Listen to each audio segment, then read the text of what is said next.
minor leak in a single burner on the kitchen stove, which was 0.33% of room air, which was pretty minute and insignificant. Since that time, Xena, the deceased dog, has been taken for necropsy at the Veterinary Diagnostic Services, and we'll be awaiting those results. Let's speak a little bit in reference to the timeline for Betsy Arakawa. We know from our investigation that on February 9th, 2025, she picked up Xena from Gruta Veterinary Hospital. There was a procedure that was done with the dog, which may explain why the dog was in a crate at the residence. Let's move on to February 11th, 2025. Mrs. Arakawa had an email conversation with her massage therapist at about 11:21 a.m. Moving on into the afternoon, Ms. Arakawa was at the Sprouts Farmers Market between 3:30 and 4:15 p.m. Ms. Arakawa was seen on surveillance video at the CVS pharmacy in Santa Fe from 4:12 to 4:20 p.m. She then stopped at a local pet food store at about 4:54 p.m. Her car was seen on surveillance, and the remote control clicker that is assigned to her and her vehicle was used to enter the subdivision to gain access to the gated community at 5:15 p.m. Numerous emails were unopened on her computer on February 11th. There was no additional outgoing communication from her or known activity after February 11th, 2025. Cell phone information, the cell phone information and the cell phone data is pending. We're working with state police to get the information from those phones, but our investigation shows that all the last known communication and activity from Ms. Arakawa was on February 11th. I'm going to go ahead and turn over the podium to Dr. Gerald. I would ask that everybody refrain from asking questions until everybody has provided their statements. I'll step up to the podium, and then we'll go ahead and field questions from the media. Thank you.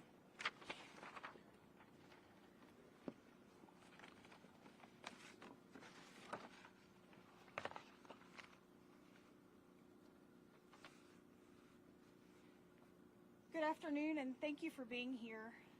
I'm Dr. Heather Gerald, the Chief Medical Examiner for New Mexico at the Office of the Medical Investigator.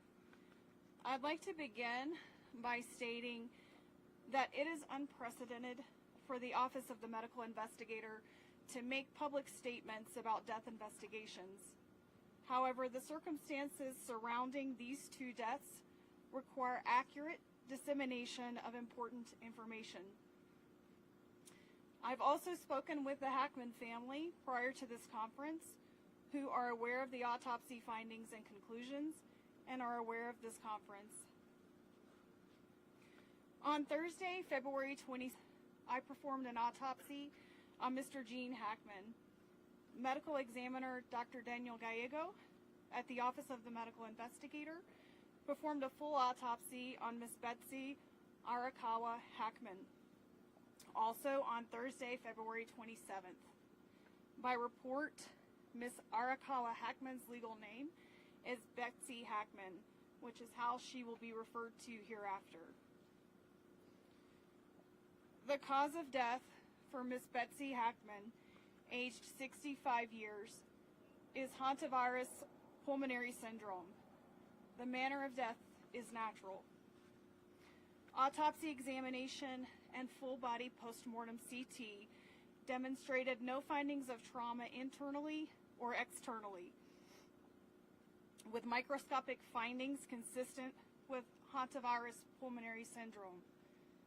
Laboratory testing was positive for Hantavirus at a clinical lab, with required confirmation testing positive at Scientific Laboratories Division. Testing for COVID-19, influenza, and other common respiratory viruses was negative. Testing for carbon monoxide was negative. There were no other significant natural disease findings. Pills present on scene were thyroid medication, which were being taken as prescribed and is not currently a concern for a contributory cause of death. The cause of death for Mr. Gene Hackman, aged 95 years, is hypertensive and atherosclerotic cardiovascular disease, with Alzheimer's disease as a significant contributory factor. Autopsy examination and a full-body postmortem CT examination demonstrated no acute findings of internal or external multiple surgical procedures involving the heart, evidence of prior heart attacks, and severe changes of the kidneys due to chronic high blood pressure. Examination of the brain showed advanced Alzheimer's disease, as well as blood vessel changes in the brain secondary to chronic high blood pressure. Laboratory testing performed at Scientific Laboratories Division was negative for COVID-19, influenza, and other common respiratory viruses. Testing for Hantavirus was negative. Testing for carbon monoxide was negative. Additionally, there were no autopsy findings concerning for hantavirus infection. I have been asked when death occurred for these individuals. There is no reliable scientific method to accurately determine the exact time or date of death. Mr. Hackman's initial pacemaker data revealed cardiac activity on February 17th. With subsequent pacemaker interrogation demonstrating an abnormal rhythm of atrial fibrillation on February 18th, which was the last record of heart activity. Based on this information, it is reasonable to conclude that Mr. Hackman probably died around February 18th. Based on the circumstances, it is reasonable to conclude that Ms. Hackman passed away first, with February 11th being the last time that she was known to be alive. Lastly, clinically, hantavirus infection is characterized by flu-like symptoms consisting of fever, muscle aches, cough, sometimes vomiting and diarrhea that can progress to shortness of breath and cardiac or heart failure and lung failure. This occurs after a 1 to 8 week exposure to excrement from a primarily particular mouse species that carries hantavirus. The mortality of hantavirus, the mortality rate of the hantavirus strain in the Southwest is about 38 to 50%. The hantavirus strains in the United States are not transmissible from person to person. And so this is an appropriate time to segue to Dr. Phipps, the state public health veterinarian with the New Mexico Department of Health. But before I do so, I'd like to kindly ask for everyone to please respect the privacy that Mr. Gene Hackman, Miss Betsy Hackman, and their family and friends deserve. Thank you.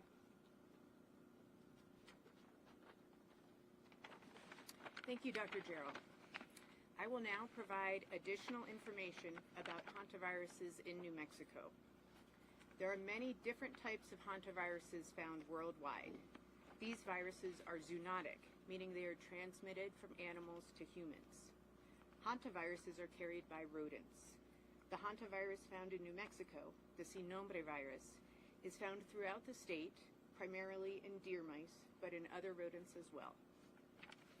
Hantavirus pulmonary syndrome is a rare disease caused by hantaviruses, but a small number of human infections are found every year in New Mexico. Over the past 5 years, New Mexico has confirmed between 1 and 7 hantavirus infections in humans each year. Through the end of 2024, we have identified 136 infections over the past 50 years in New Mexico residents. 5 of these in Santa Fe County. This is a serious disease. 42% of these infections here in New Mexico were fatal. Most transmission occurs around the patient's residence or workplace, and the New Mexico Department of Health typically conducts an environmental investigation at the residence of all hantavirus cases in our jurisdiction. This can help identify specific areas that may pose higher risk, providing insight into where transmission may have occurred and how to prevent future infections.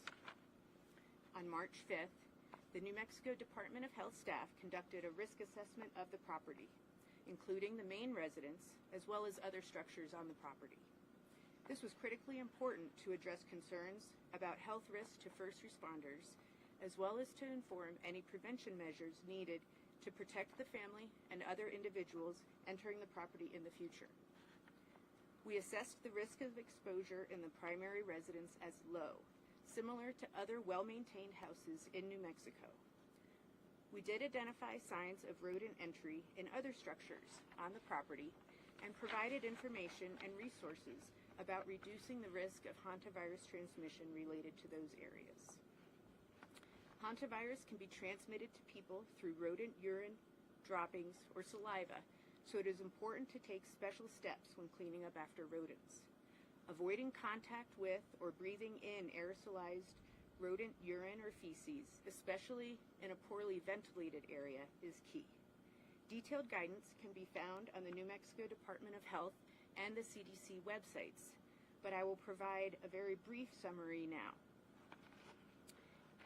It is important to use gloves and a well-fitting N95 mask when around or cleaning rodent-infested areas, and to open any windows or doors for at least 30 minutes beforehand to increase ventilation. Spray the area thoroughly with a 10% bleach solution or a commercial disinfectant. Let it sit for 5 minutes. Next, clean the area with paper towels, then throw them away in a covered garbage can that is regularly emptied. Before removing gloves, wash your gloved hands with soap and water or with a disinfectant, and then after removing gloves, wash your hands again with soap and water. It's important to never sweep up or vacuum mouse droppings, since this can spread particles up into the air. Since hantavirus is found throughout New Mexico, awareness of these risks and how to reduce them is important for all New Mexicans. The New Mexico Department of Health extends our deepest condolences to the families and friends during this difficult time. Thank you. Thank you. I think that'll conclude the statements for today. We will go ahead and take questions. I ask that there be one question per agency. And please state who you're directing the question to, as there's several individuals here at this conference. Sir. Sheriff, just to clarify the timeline here, does this mean Gene Hackman was likely home with his deceased wife for a week before he passed away himself? Yes, I would assume that is the case. Given his offer status, that Mr. Hackman was able to live on his own and survive for those 7 days? I think that's more a question, maybe for Dr. Jarrell.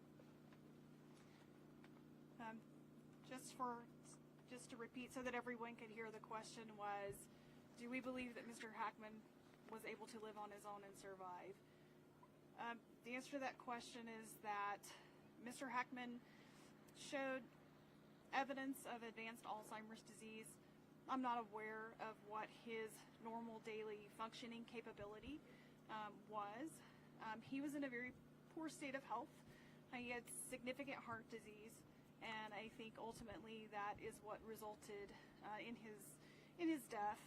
I was able to look at fluid to determine if he was dehydrated, and I did not see evidence of dehydration.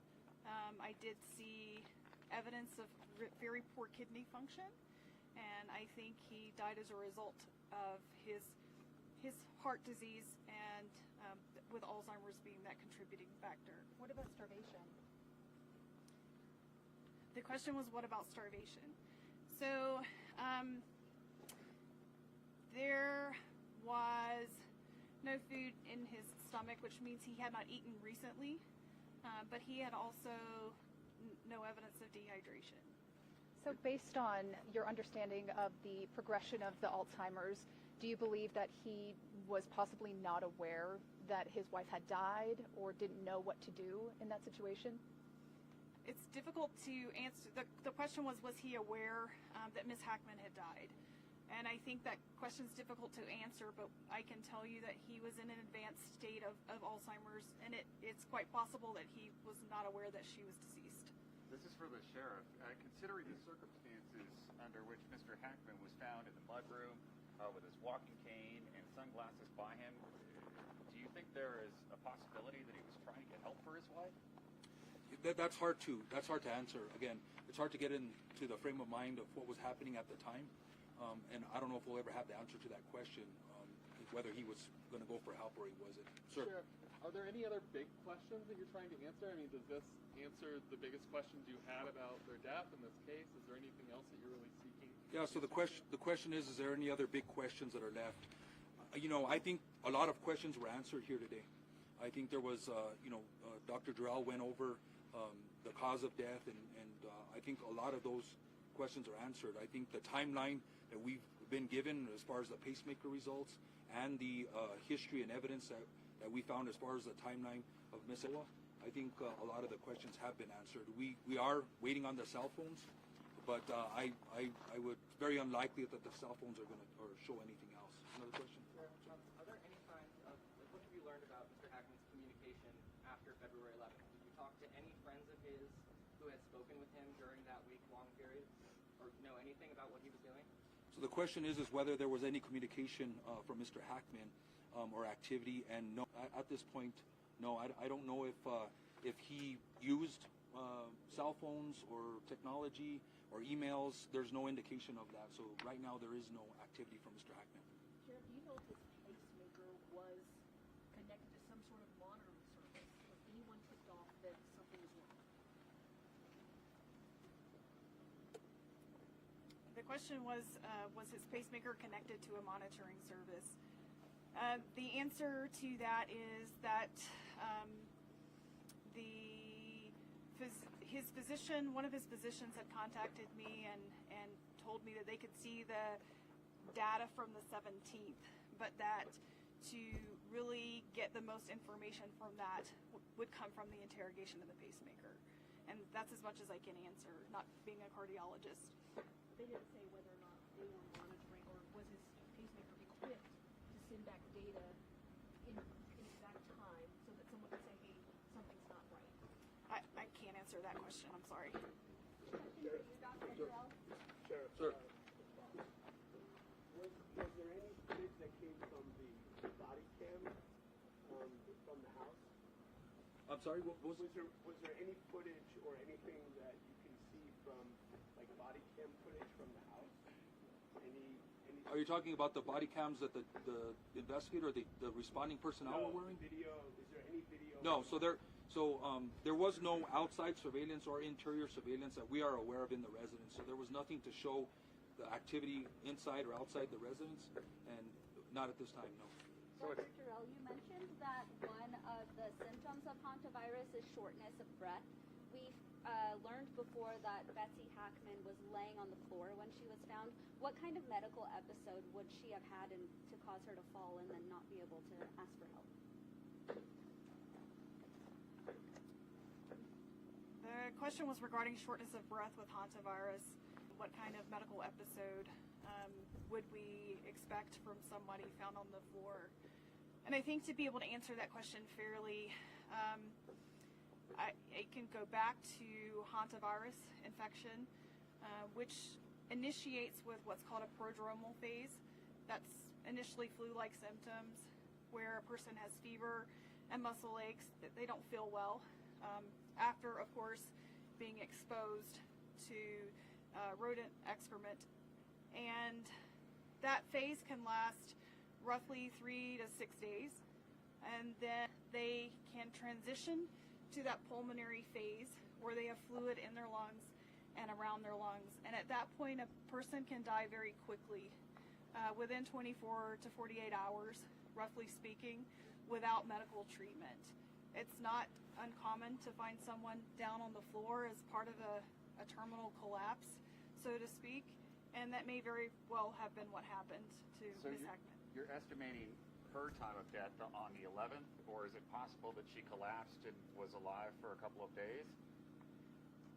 It's hard to say. I don't think she was on the floor alive for a couple of days. I think that she went through that time period, and I don't know when she began to feel ill. And those are just things that I don't know that I'm ever going to have the answers to. But I think, and going back to that initial time period, roughly 3 to 6 days of feeling ill and then succumbing pretty quickly after fluid begins to build up in the lungs. Given the dog was crated, is it fair to assume that the dog died from dehydration or starvation?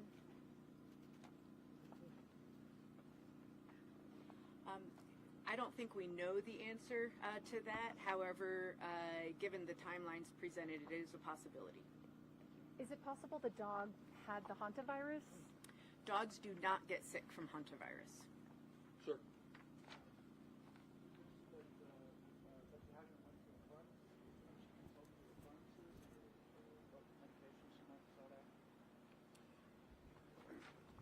The question was if we knew on Betsy's visit to the pharmacy if there was some medication or if she consulted with a pharmacist.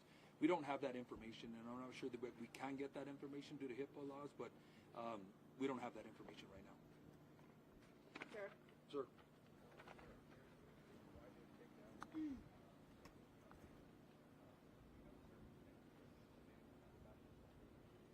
At this point, there's no indication that there was a caretaker at the home. Sure.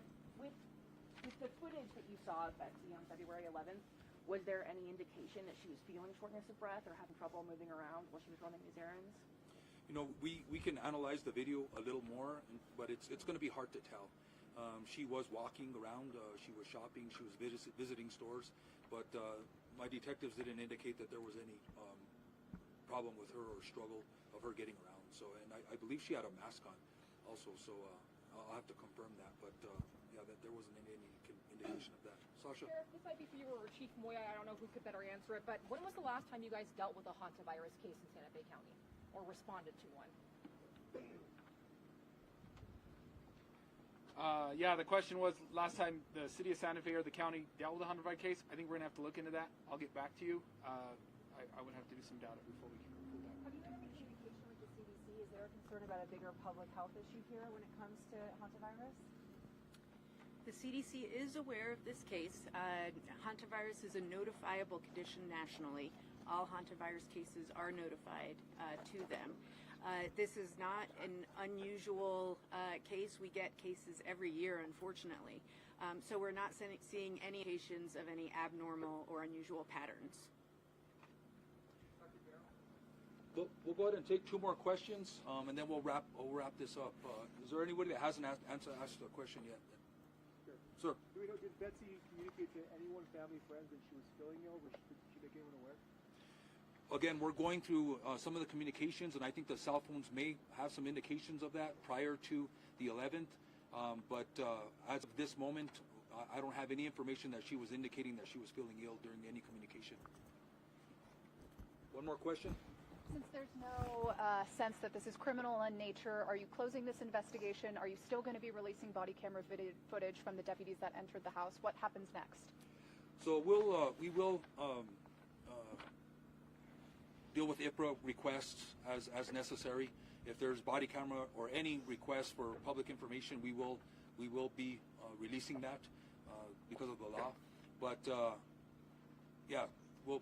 We consider this an open investigation until we close the loopholes of the cell phones, until we finish out the necropsy results of the canine and other loose ends that we need to tie up. But you know, I think we're pretty close to the timeline and with the information that Dr. Jarrell provided. One question on the heart disease. Is it fair to describe this as a heart attack, or is it not? Is that not an accurate term for the heart disease that you suffered? The question was, is it fair to conclude that Mr. Hackman died from a heart attack? And the answer to that is that it's a little bit difficult to say. I saw no microscopic evidence of a recent heart attack. However, those changes can also take some time to develop, several hours to develop, so that I can see it under the microscope. He could have had an abnormal heart rhythm. We already know that he was in atrial fibrillation on the 18th, and that could have evolved into a more terminal heart rhythm. Heart failure, an okay way to describe it? Maybe use that terminology. The question was, did Mr. Hackman have heart failure? Oftentimes we see fluid around the lungs and heart failure and congestion of the liver. I did not see that in his case, but he had very poor heart, or very extensive heart disease. And so he would have been predisposed to abnormal heart rhythms, and hence he had a pacemaker as well. Thank you, everybody. That'll conclude the press conference for today. Thank you, everybody.